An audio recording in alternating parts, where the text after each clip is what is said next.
opinión de... Nuestro especialista en temas educativos, el doctor Carlos Pacheco. Bienvenido, Carlos, ¿cómo estás? Qué gusto recibirte. Que sea antes que otra cosa, que sea un 2025 lleno de cosas positivas para ti.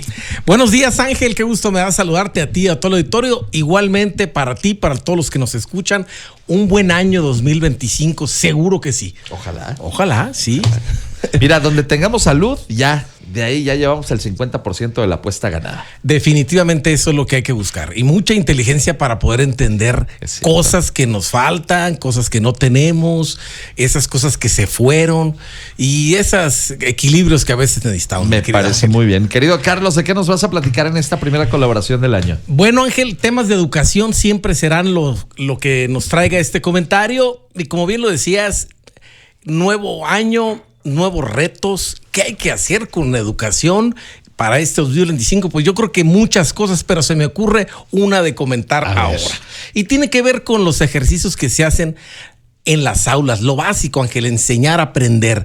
¿Qué retos tendría este 2025? Pues hay muchos expertos que insisten en que hay que fortalecer el pensamiento creativo, Ángel. Por encima de las respuestas convencionales. ¿A qué me refiero? A enseñar con mucho mayor creatividad. Mira, te voy a poner un ejemplo para ponerlo en contexto. Hace tiempo hubo un examen en un aula, en algún aula de una universidad, y le pregunta el profesor a un alumno, le dice, demuestre cómo es posible determinar la altura de un edificio con la ayuda de un barómetro. Esa fue la pregunta. Hay que ver que el barómetro nos ayuda a medir la presión atmosférica. Sí. Es decir, cuánto pesa el aire dentro de nuestra superficie. Entonces, se quedó el alumno. El alumno dice, bueno, ok. Responde el estudiante, dice, pues mire, maestro, tiene que llevar usted el barómetro a la azotea del edificio, le va a atar una cuerda muy larga, luego lo va a descolgar hasta la base del edificio, lo va a marcar y lo va a medir. Por lo tanto, la longitud de la cuerda es igual a la longitud del edificio. Okay. Pues, ¿qué crees que pasó con la respuesta del maestro? Pues se molestó. Pues sí. Dijo, ¿cómo es eso? Y resulta que entonces tuvieron que hablar a un colegiado para determinar si esa respuesta era adecuada. Y el colegiado dice, pues sí es adecuada, pero no responde a las cuestiones de los conocimientos de la física, que era la clase. Que era lo que quería seguramente el maestro. Utilizando este barómetro y sabiendo que mide la presión atmosférica, pues seguramente puedes determinar a lo mejor que es distinto el nivel de la presión en un primero que en un tercer piso que en un quinto. Y entonces con ese conocimiento me dices cuánto mide el edificio, ¿no? Exactamente, pero la respuesta no estaba mal. Pues tampoco estaba mal. Entonces le volvieron a decir, fíjense, ahorita que nos van escuchando muchos profesores que seguramente van a las aulas. Van a empezar con la diatriba también, de decir, no, hombre, yo le hubiera puesto 5 al chavo. Exactamente. Entonces le dicen, bueno, aplique los conocimientos de física, y se queda pensando el alumno durante 5 minutos y bueno, dice, ok, vamos a hacer la respuesta. Ahí va. Tome usted el barómetro y láncelo al suelo desde la azotea del edificio. Calcule el tiempo de caída con un cronómetro y después aplique una fórmula muy sencilla que es H igual a la mitad de aceleración por tiempo entre 2. Y así obtendrá la altura del edificio. Esa respuesta también era correcta, pero no era lo que el maestro esperaba. Okay. Como lo decías hace un momento, a través de la presión atmosférica sacar. Entonces, ¿qué es la gran conclusión de todo esto, mi querido Ángel? Que los alumnos piensan de manera diferente y es necesario que también los profesores entendamos que hay respuestas diferentes y creativas. No se podría entender cómo es posible que tengamos hoy vehículos eléctricos de combustión interna si no fuera por esas mentes brillantes, creativas que pensaron fuera de la caja. Es correcto.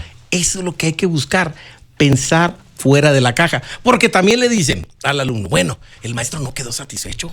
Dijo, no es satisfecho. Y esos maestros que se enojan así, esos que te tocó alguna vez. Uy, es que ahorita que lo estás platicando, justamente estaba pensando en eso. Y así me tocó a mí uno, porque, a ver, pongan un número que sea visible entre 2. Y a mí se me ocurrió poner 3. Así me fue con el profe. Pues me imagino. Es que ese no es divisible entre 2. Como no, pues queda 1.5, ¿no? Así me fue. Porque además luego me parece, y yo lo dije de verdad con toda la inocencia y naturalidad. No tenía yo la intención de generar una diatriba, pero me parece que a veces en las aulas se genera también esta circunstancia por parte del maestro de pensar que se le está retando, ¿no? Y que me parece que también contra ese chavo del barómetro así estaba un poquito, ¿no? Se había un poquito medio para decir, no, pues es que también estas respuestas valen, ¿no? Exactamente, pero fíjate, dice algo bien interesante porque la característica quizás del profesor ortodoxo es aquel que espera que 2 más 2 sean 4. Y a lo mejor pudiese haber algunas definiciones importantes buscando otros conceptos creativos. Porque déjame decirte la conclusión de todo esto, porque el maestro siguió insistiendo que no era. Okay. Entonces le dice, pues hay más respuestas. Sí las tengo, dice. Déjeme pensar en otra más. Dice, bueno, tome usted el barómetro. Vamos a ver el otro. Tome usted el barómetro en un día soleado y mira la altura y la longitud de la sombra del barómetro. Después, a continuación, haga lo mismo con la longitud de la sombra del edificio. Y aplicamos una simple proporción y va a obtener usted la altura. Entonces, fíjate, ¿cómo es posible que haya esa parte que algunos profesores digamos, no, esa no es la respuesta? Y también así se obtiene lo que buscaba el profesor. Hay un claro ejemplo de un examen de admisión de la Universidad de Harvard que marcó un precedente. Ahí, Ángel, entra solo el 1% de las personas que aplican. O sea, es decir, el rechazo es inmenso. Y le dijeron, la primera pregunta era, ¿qué es el tiempo? Le preguntaron a todos los alumnos. Pues no faltó que alguien decía, pues es la magnitud física con la que se mide la duración, ¿no? O separación de acontecimientos y se ordenan en presente, todo un rollo. Okay. Y llegó otro y puso tic-tac, tic-tac, tic-tac. ¿Y funciona? Y al que admitieron fue el de tic-tac. Claro. Porque buscan esas mentes. Un pensamiento divergente. Divergente. Claro. Exacto. Es salir de la caja, de lo tradicional. Pero también los profesores tenemos que hacer un esfuerzo por entender esas cosas. Hoy, si tú le preguntas al ChatGPT o a la inteligencia artificial, te va a dar una respuesta como a veces queremos escucharla, convencional. Claro. Donde haya premisas, hipótesis, desarrollos, conclusiones, comparaciones, citas bibliográficas. Pero de eso, ¿deberemos de seguir con eso mismo? ¿Con ese método tradicional? ¿Será eso lo que enfrentar los grandes retos que va a tener la humanidad en las décadas? Esa es la gran pregunta. ¿Cómo quiere México posicionarse a nivel internacional? ¿En un pensamiento convencional o un pensamiento out of the box que le permita, pues obviamente, enfrentar estos retos que van a venir con el paso del tiempo y colocarse pues por encima de los demás? Y poder entender esos conceptos que hoy tanto nos dicen: innovación, creatividad, desarrollo, investigación, pero pensando de manera convencional. No creo que lo alcancemos y que México se logre posicionar. Entonces, yo creo que ese es uno de los grandes retos que ven los expertos en el mundo y particularmente los países como México en vía de desarrollo, que es de manera creativa, pero fomentar verdadera y genuinamente en los alumnos esa parte. Bueno, pues con eso nos vamos a quedar el día de hoy. Querido Carlos, bienvenido de nueva cuenta. Que sea un 2025 lleno de cosas positivas para ti y para tu familia. Igualmente para ti, para tu familia, mi querido Ángel. Muchas gracias y gracias por todo este tiempo que estuvimos en una breve pausa. Ya estamos de regreso y esperemos que siga esto así. Sensacional, porque cómo nos falta el punto de vista de Carlos sobre un asunto tan trascendental como es el de los temas educativos y bueno, sobre todo en este cambio de administración. Ya Carlos nos irá dando sus puntos de vista, cómo está viendo que se están resolviendo cosas o se están adecuando cosas en esta nueva administración y siempre nuevas personas con nuevos puntos de vista, ¿no? Exactamente.